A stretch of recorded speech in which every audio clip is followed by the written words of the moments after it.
Almost time, so I think we get started. Thanks to everybody for coming here. We will have the next couple of minutes time to speak about the somehow specific use case, which is virtualizing a live TV headend. It's specific or special because we're utilizing multicast on OpenStack, and we learned quite a lot when doing this. I hope you can learn from us as well a little bit.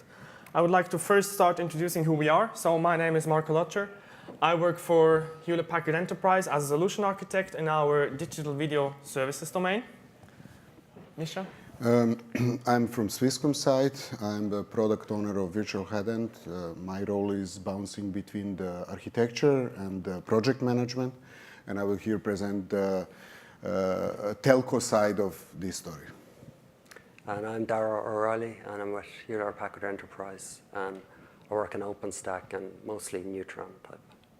Now, first of all, we would like to give an introduction. So with Swisscom, the customer actually, who has implemented this solution in production, who's going to talk a little bit about Swisscom, who is Swisscom, what they're doing, why OpenStack, and so on and so forth.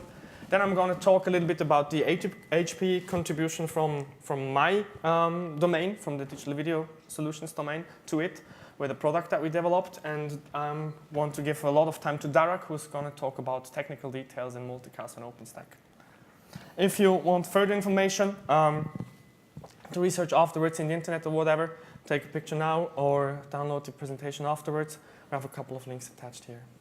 Okay, Misha, go ahead. So before we jump into the real dive into the topics about how we implemented that, just wanted to give you some information about what is Swisscom doing and TV department, which I'm representing today.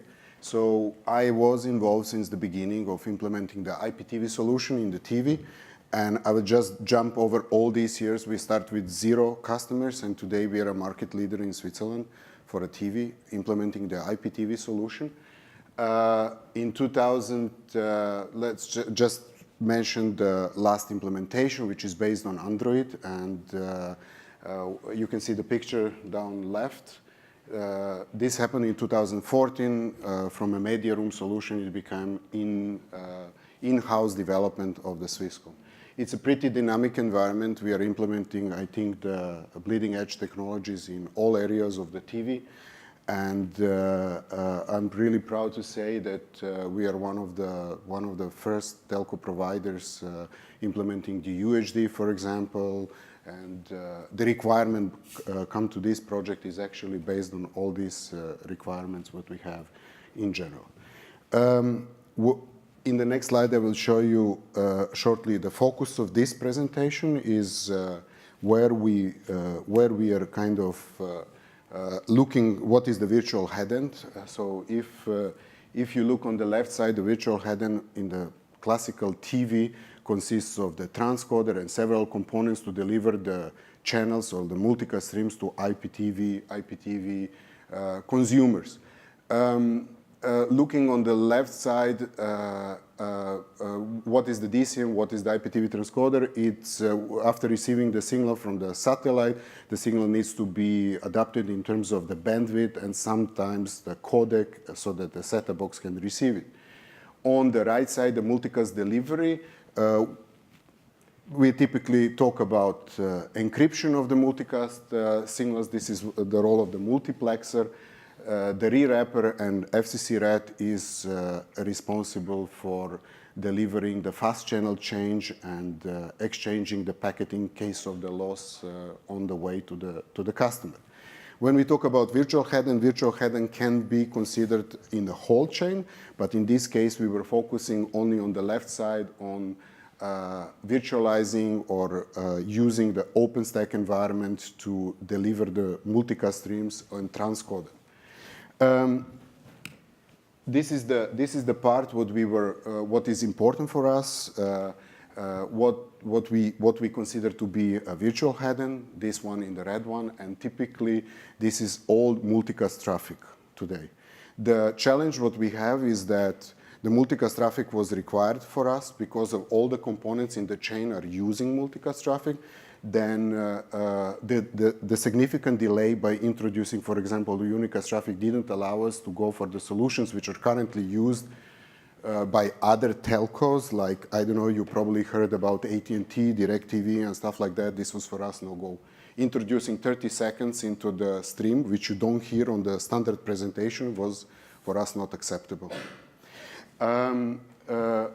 Also, using the Unicast in terms of the delivery also introduced another aspect in delivering the failover redundancy, which was at the moment for us not acceptable, and I don't think it will be in the near future. Let me check. Before I jump into the next slide, I just want to share with you, actually, to explain you that Swisscom has this vision of, let me say, avoiding the proprietary solutions, avoiding the lock-in, vendor lock-in in many cases, and that's one of the reasons why we introduce OpenStack, or if I like to call it high media performance cloud solution. We are talking about standardized hardware, standardized software, standardized delivery model. For that we use Red Hat OpenStack. At the beginning we were using Helion, and then we were able to exchange it. So that was one of the requirements. The big story what we have is to deliver this solution with orchestration, so to be able to deliver the channel in a matter of minutes to our customers instead of using months and months of configuring the different devices. So the left side, the virtual media functions manager, is something what is done by the expertise of our colleagues from HP. This is where we found quite a good combination of IT skills and IPTV skills. And this is the point of our interest for this presentation. Only for this VNF manager, we were actually developing that all underlying layers are delivering the high quality of the streams. What is important just to mention, I was on several presentations today, and many telcos are talking about delivering a high throughput traffic, like I don't know how many gigabytes per second, but they don't tell, in this case, what is the packet losses. For a TV, it's absolutely critical that every packet comes with on the right time, without any jitter, and also without any packet loss. And all our effort in the last couple of years, I would say, with gentlemen on my right side, is to provide an OpenStack environment without any special vendor lock-in, with all open source and community available implementation to allow this, what I call high performance media cloud with zero packet loss. I can proudly say that we are live. This environment is live in Swisscom since August 2017. We are delivering some streams. At the moment, we are talking about 10 streams, which are visible on the end network, so for the customer. What is happening also is that we are now working on extending that environment. So we are talking about 150 channels until the end. Then we have really plans to scale this environment very fast in 2018 and 2019, introducing more and more components into the OpenStack environment, providing these media functions to the end customers, and those are these other components. You can, if you look at the presentation later, you can see that this is this Maxer or 4K transcoding or OTT transcoding, which is important for the media business. What was, just from my side, absolute imperative for this project is that none of these components, and you will see that later, is using, let me say, any paid software, is completely built on an OpenStack environment with everything what is available today. So there is no, let me say, special networking components like WindRiver or PlantGrid or using any monitoring software or something like that. It's a big change for us as a company. And I think motivation after we saw the first delivery was absolutely high to proceed in this way for all the other components of the TV chain. Good. So I'm now going to talk a little bit about one of the components that we contributed to this solution, on top of working on the high-performance media cloud and the zero packet loss. And I'm going to start with why virtualization was one of the options or one of the aspects that Swisscom was looking for. If you look at headends, a TV headend, classically how it looks like now, then most of those headends are comprised of multiple different legacy appliances from multiple different vendors. Right? Like Swisscom, for example, started by launching TV with SD channels. Right? They've been choosing their specific vendor for transcoding and multiplexing and encrypting of their SD channels. A couple of years later, you introduce high-definition channels. You do, again, a vendor evaluation, and most probably it's going to be another vendor that you might choose for HD channels. Then there comes OTT, right? You want to deliver web and mobile. Probably is again another vendor, right? And all those appliances come with proprietary controllers, with their specific infrastructure that they need, and it's basically very complex operations of the whole stuff, right? You cannot imagine how often an operator adds or changes channels in the head, and it's actually something that happens quite often, right? So every couple of months there's a new channel lineup deployed, and to operate all of those different components through those different managers and so on and so forth is quite a long and operationally intensive task. So where virtualization can help, or the concept that we introduced there can help, is basically virtualizing those transcoders and get rid of all of those proprietary controllers, right? So we were looking together with our customer Swisscom, go to ISVs, transcoder, multiplexer, whatever vendors, and ask them for a software version of their application with open northbound APIs, right? And what we then delivered or worked on basically is this component on the left, right, on top of those applications, the so-called virtual header manager, which is basically kind of a lifecycle manager of the applications that run on there. It's a VNF manager for media applications, well, so to say, right? So the goal was to develop one ring to rule them all, basically, for all of those different transcoders or applications that we would integrate, which means that instead of going to different teams that operate different clusters of different vendors to deploy a new channel somewhere, basically the only difference if you want to run your channel on transcoder number A or number B is a parameter in your API call, right, in the future. So in essence, what virtualizing your headend means is applying principles from NFV and SDN to media functions. Right? It's because we had a lot of learnings also in the past when working together with Swisscom. We built a telco cloud before starting this, and we were sitting together and thought, okay, well, probably we could reuse some of the learnings and principles that we had there, right, also for this. Creating exactly what you know from NFV, right, a flexible pool of resources where then media functions can be deployed. Should be possible to do on-prem in the cloud in theory, right? It's vision. And one of the nice things about this use case compared to other possible NFV use cases is that it really makes business sense, right? So before even starting it, we were calculating the cost per channel, right? How much would it cost? How much would be the footprint of such a channel and so on and so forth? And we can run, what is it, like approximately 10 SD channels, right, yes, on one server. And like 6 HD channels currently on one server, right? We are getting those transcoders or the applications from most of the vendors basically as Docker containers, but they're not microservice Docker containers. So they're still maturing their applications. So it's not like it's just a small container with a port and a service that it exposes. Most of them are big containers, like a couple of 100 megs or even gigs, right? And if you run the container, it exposes all of its services on 100 different ports, right? And we also initially had the challenge of getting to zero packet loss on this whole OpenStack thing. Darag will explain a little bit more there. One of the solutions that we applied, or one of the principles that we applied, is making the network or the flow of our multicast and media traffic as simple as possible with as less overhead as possible. We're not using SRIV, by the way. It does not properly work with multicast. So we're using OVS-DPDK. Right? When we started doing the first tests, I remember we were getting like 50 megs per second with standard OVS on OpenStack without losing a packet. 50 megs on a 10 gig NIC. Right?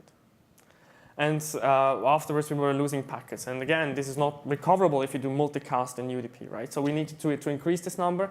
And now we are with OVS-DPDK at the number where we can have more than those 10 or 15 channels, basically, right? Yes, just wanted to say that loss of multicast packets on the input means actually freezes on the channel. It just multiplies until reaches the set-top box. That's why it was imperative to have an environment which is comparable to hardware environment what we have today. Mm-hmm. I mean, comparable. Yeah, the requirement was 0 really zero packet loss, not to the power of something, really zero, right? So Zero packet loss, really. some of the tests we were running is during 48 hours without losing any single multicast packet, right? And then we were ready to proceed. So in the future, our vision, or HP's vision of virtualizing a head end is more or less like this. Most of that does not work yet, right? So our goal is basically to say, hey, dear customer, operator, broadcaster, whoever you are, some workloads make sense to be placed on bare metal hosts because virtualization overhead you would not want to have, right? This currently is, for example, for Ultra HD or 4K channels. It does not make sense to virtualize that because you need for one channel 72 or 80 cores, right? Why then virtualize? Another use case is private clouds, right? That's what we currently have. So it's an OpenStack private cloud, of course. So some workloads make sense to be placed in a private cloud. Other workloads, being it a scrambler or small things that do just something on the signal, might make sense to run in really microservice containers, right? And others, even in the public cloud. So when you do for Unicast delivery only or for OTT, whatever, it might make sense to use some of the workloads already into the public cloud. Or also if it's like dynamic channels that are just for a specific event where we don't want to block resources always, so you just spin them up with the public cloud. Now, currently, to not lose packets with multicast, the only option that we basically have is bare metal or a private cloud, right? So it will take probably a couple of years until overlay networking, VXLAN, whatever evolves, and also container networking evolves in a way that we can get the throughput that we need without losing packets. Somebody needs to start doing this. When we started, it was not doable, actually. Right, so on OVS and OVS DPDK. That's why basically what we currently have is running transcoders and probes on a private cloud. And what we basically do with our product that we developed, the Virtual Headend Manager, is doing the lifecycle management of those functions and the resource management on private cloud currently. Right. On top of that, it would make sense to add some service layer orchestration, connecting the different, let me say, or connecting different VNF managers to a master metadata repository or something where you define the complete product definition and so on and so forth. Right. Derek, please go ahead. Yep. So I'll go over what multicast is and why we need it and what we had to do on OpenStack to get it working. But first we need to look at Unicast. So Unicast is one-to-one, and it's used by TCP/IP, so it's everywhere. So all Neutron implementations, it's going to work out of the box. But if you think about using that for something like live television streaming, in that case, the source of the traffic has to know about each receiver, and so it has to send a copy to each one. So in the example in the diagram, the source has to send twice the number of packets. But like, what if you had 100,000 people watching? So it's a lot of bandwidth, so it doesn't use resources very efficiently. I just mentioned broadcast because it comes up later on, but you know, this is one-to-all, and it's used in protocols like ARP and DHCP. You know, there's just a special broadcast address, and if a source sends it to that address, the network will replicate it and send it to all other nodes on the VLAN. So for ARP and DHCP, that's okay because they don't generate a lot of packets. And they stay on the same VLAN as well. Okay, so multicast this is one-to-many, and it's designed for applications like live TV streaming. So, you know, if you know the publish subscribe design pattern, it works exactly the same way, but you know, it's implemented in the network layers. So how it works is like in the diagram, if a host wants to receive a stream, they can do so. They can indicate to the network that they want to join the group, and that's the group of hosts and that want to receive the stream. And the network keeps track of that membership. And then when the source of the traffic just needs to send it to the group once, and it doesn't need to know about the receivers. So this scales well. Okay, so we'll look at how multicast addressing is implemented in IV version 4. It's done in IP version 6. It's similar. We won't go into that. So there's a block of addresses set aside for multicast, which is 224/4.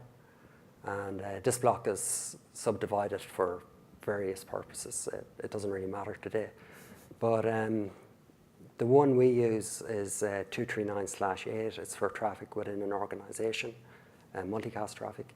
And that's a Swisscom own all the networks here.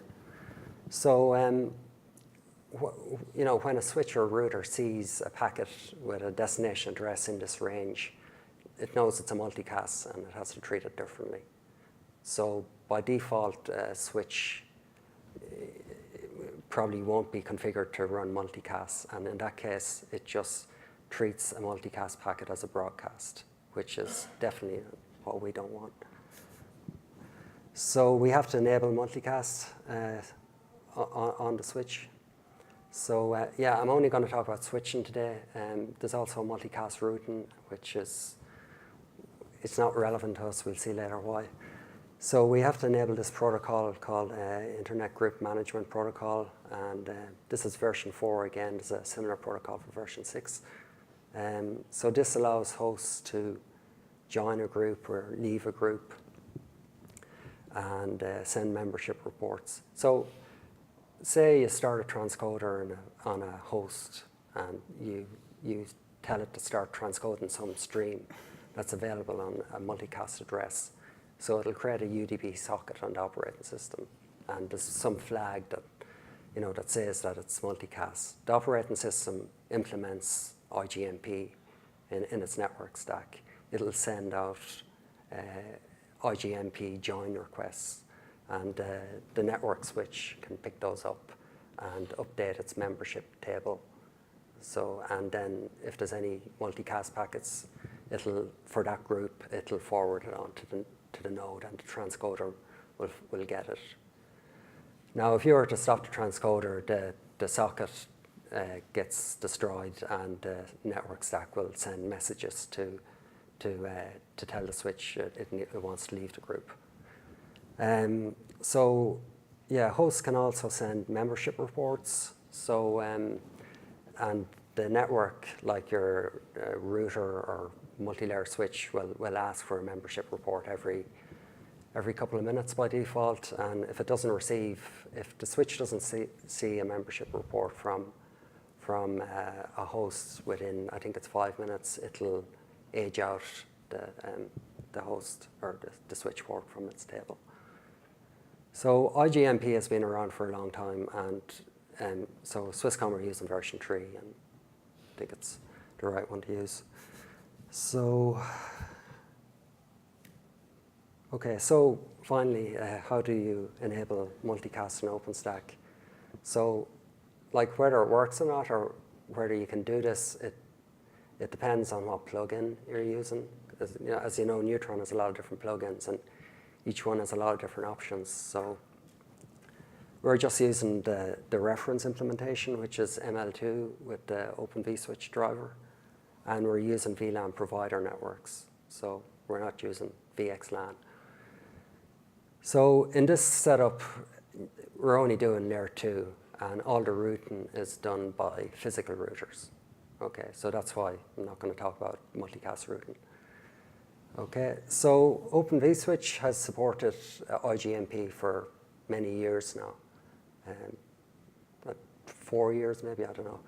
And but it depends how you use Open vSwitch, because Open vSwitch is a programmable switch, But the way the Neutron Open vSwitch agent works, we can actually use it. We can trigger this support, so that's good. Of course, the default is that Open vSwitch does not snoop, and the multicast is flooded. So to enable multicast, so this diagram shows a couple of compute nodes. Each one is running a couple of virtual machines. They're connected to integration bridge.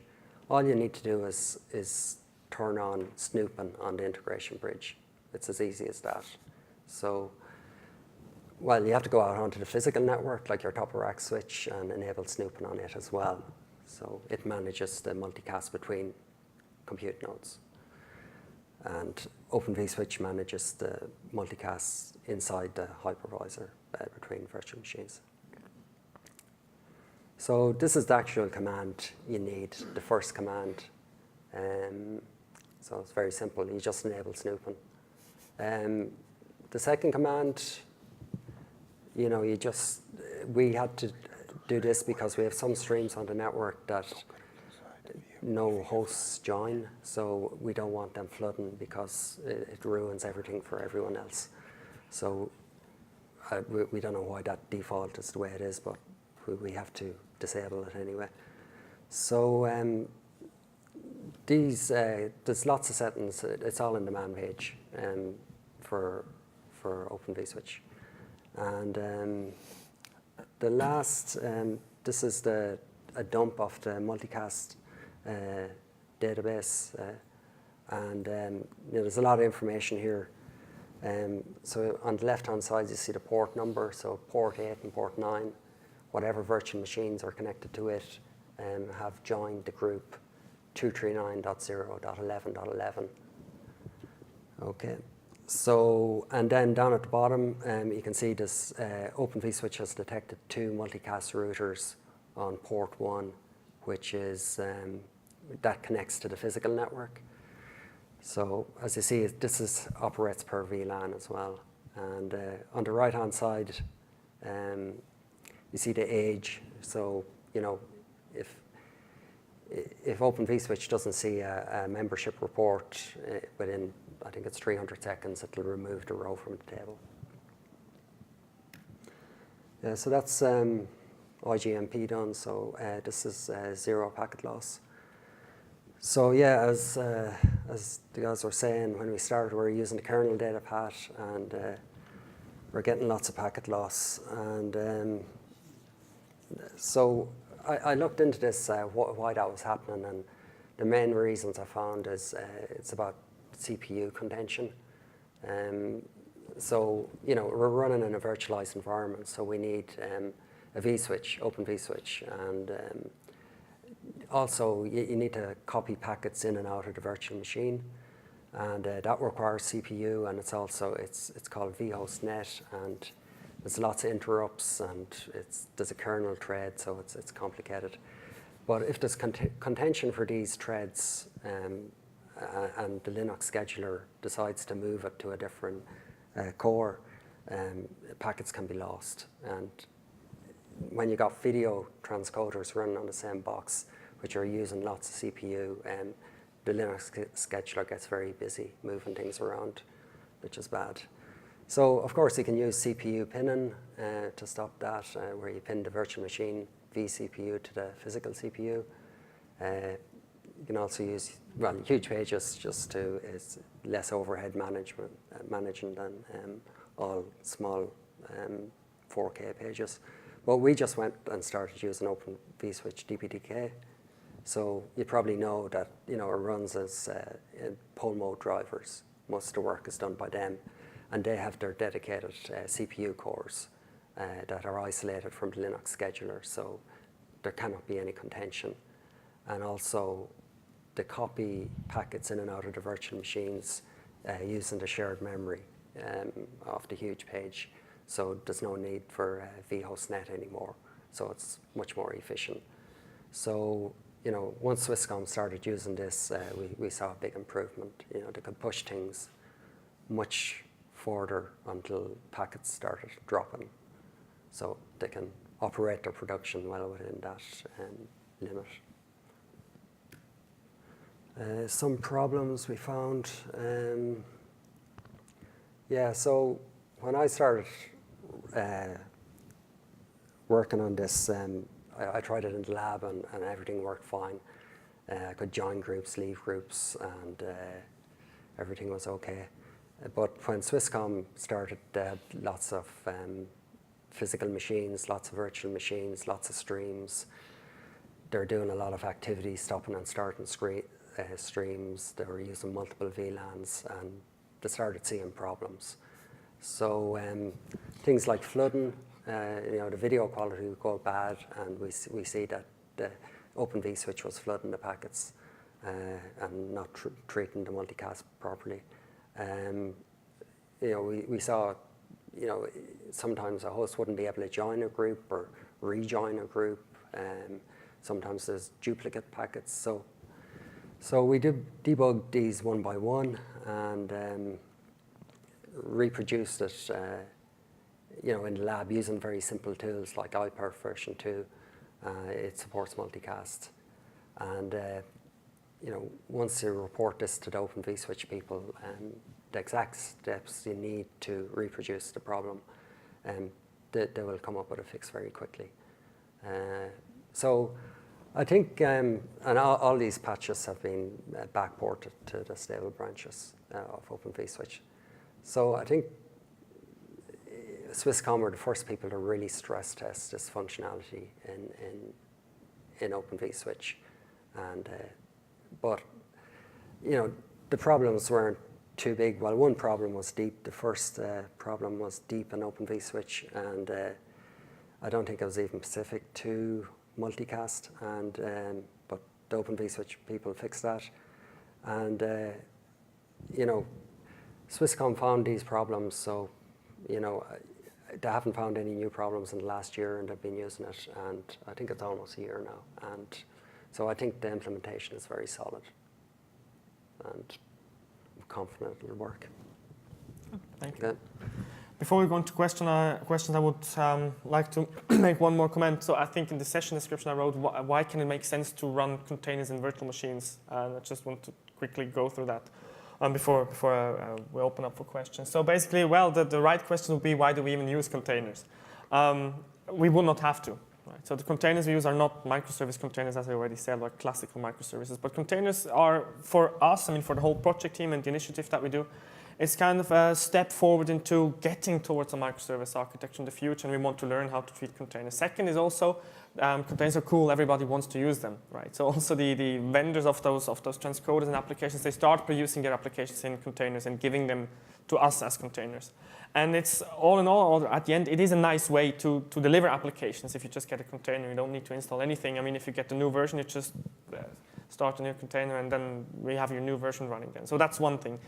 The other thing is, in order to get to the quality of the network, we needed to run the containers in host networking mode, basically. Right? And if you run host networking mode, basically your network isolation of the container is gone. Right? If you want to run then multiple different applications from different vendors on the same physical node to get some density, you basically need to do the isolation somewhere else. Right? And as Doug already said, we needed to use OVS DPDK also to get to zero packet loss. The transcoder or the Docker networking is not working in user space, basically. Right? So it does not work with DPDK then very well. So you still have to pack it into a virtual machine.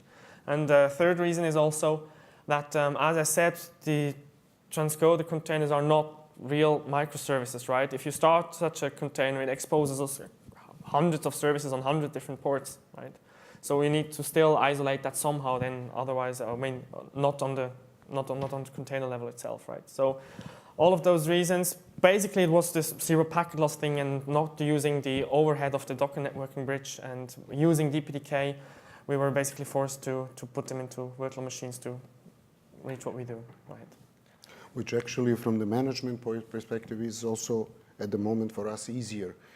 If you look in the future using any of those fancy orchestration methods which everyone is using, like OpenShift or whatever is there on the market, I think in this phase this was absolutely the simplest way to run this service and provide that today. When the container technology is so far enough that it can support multicast in a way we need to use it, then we will consider using that in the future. However, what my impression, personal or Swisscom team, in this moment OpenStack is absolutely fantastic way to manage hybrid environments where you could have also the bare metal deployments, then virtual machine, and possibly in the future the containers. And this is the way probably we're going to keep it for the next year, with some small POCs to see how the containers would work on the bare metal and compare the overhead which might virtual machine bring or not, or if there is a business model. In the background of this story, I just want to add that, I didn't have a chance at the beginning, is not that only we are excited about technology. The team which is delivering this is absolutely excited about technology, but the move in this direction we get as from the business requirements that we need to deploy the channel cheaper. So this is the driver in terms of financials. And then we have also on another side, which we would like to migrate our systems to the technologies which are available in the market and supported by the community. If there are questions, please go ahead. Yes? Follow up on the container story. Yes? So if I understood correctly, you run single tech containers inside. Yes, one container per virtual machine. Exactly. Like you don't allow two. No, we can't. No. It does not make any sense. Yeah, exactly. The decay reason and also the port container, right? All of that. Yeah. We are. Explored running something like career or something. No, we did not test. Network, neutral network. We did not test. We. Another question. So I understand the zero packet loss is your ultimate goal. Yes.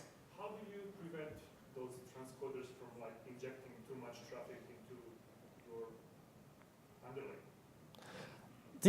Actually, the traffic that you get is quite predictable, and it's not a lot. I mean, a channel has a predictable bit rate and bandwidth, right? So you predict that if you start a channel. I mean, you can run, as I said, probably 6 HD channels on one compute node. That's 6 times what? Egress 10 megabits per second. Just by limiting the number of those nodes, you limit traffic. Exactly. How about some rogue nodes suddenly start to emit some crazy amount of traffic? Did not happen. How do you How think? do you? What? Yes. I don't know. Well, it's. I don't see how is that possible. Yes, but I also yeah, don't it's see. a good question. I don't know because the transcoder itself gets a stream of, let's say, 10 to 15, maybe 20 megabits, and then convert it to smaller 8 for HD megabits. We never had this issue in hardware world, and we shall look if the software would kind of bring that challenge to us. I don't know, maybe it's a kind of wild question, but if somebody just said some wrong parameters. You're right. You're right. Yeah. You're right. So what happens if you would have this? Then basically your signal is unusable. That's what happened. You would see that, right? You use like video probes anyway. You do probe your video signal, right? And if one of your at the end, basically, what you need to have is quality of experience and quality of the service of a channel, and you monitor that, right? And if something goes wrong on a channel, you see that because you get traps and alerts and everything. It will But produce an alarm. Yeah, it never happened so far. Yeah, but before the eye can see it, it generates the network traffic. Correct. Yes. We have probing immediately after stream. We have probes inside the cloud. We have probes outside of the cloud. We have monitoring on the streaming level. We have monitoring on the infrastructure level. Both of those would generate alarm. I don't think we would be able to react extremely fast, but we would be able to react in reasonable time to either switch the channel or what it is. So this is an important part. I agree with you. This is one of the challenges what we have, how to introduce the probing, stream probing with the multicast inside. We are still learning. This is pretty new, although we invested quite a lot of time. Every of these steps, let's say, it's now we are presenting in half an hour or 40 minutes, but this is 1.5 year hard work and a lot of POCs, a lot of tests. We did really, really hard testing on these networking requirements with not just passing the traffic, but really having the real workloads inside. And that was for us challenging actually to find them out, because in the summits what we visited so far is typically the media part of this networking is nowhere presented, the streaming part. And it brings an additional component and complexity to just transfer the workloads. And this is what I mentioned at the beginning. Like, we went to, I don't know, it was Juniper and a couple of guys from some telco presenting, we can transfer 1 gigabit. Okay, fine. What is your packet loss? Can I ask you that? Nobody knows. They're using this, 1%, 2%. You know what does it mean for streaming, for channel to have 1% packet loss? It's unusable, right? And this is why we insist on this zero packet loss. It also seems like some crazy idea, but in essence, this is the base to offer other services. And that's why we talk here about media cloud. Media Cloud for multicast, it can be used for radio streaming, it can be used for anything else. Any service you put here, even if it's not multicast, it will produce a good performance without a packet loss. It's a quite valid requirement. You know what I mean? So in essence, Yeah. basically, in streaming, packet loss means delay because you have to recover packets, right? Yeah. And then you cannot use multicast anymore, and so on and so forth. And there is always requirements to have, for example, football games. I mean, in Europe, it's football. I don't know what is. Well, it's probably horse races yesterday or so. I mean, you wouldn't want to have delay in those broadcasts. So your right? neighbors are already having fun, Yes. and you're waiting 30 seconds to receive who actually won. Yeah. I mean, at least for us, that's like a hard No, requirement. it's a no-no. It's an absolute Absolutely. no-no. And maybe for OTT, for telephone, for mobiles, when you have these Unicast streams, okay, you can go with such expectations, but not for the living room experience. No, that's okay. You can raise it twice. It's fine. I assume that you separate your media streaming network physically from like other Yes, provisioning. we do. Currently, that's the case. So there's do. separate infrastructure for Unicast and for multicast traffic. And also in the core network, we also try to kind of treat the streams with the different priorities and everything in order to provide good streams. Absolutely. I wish that there is more interest on the OpenStack community for streaming, but yeah, we can start somewhere. Yeah. Good. Seems to be no more questions. Thank you very much for coming. Okay.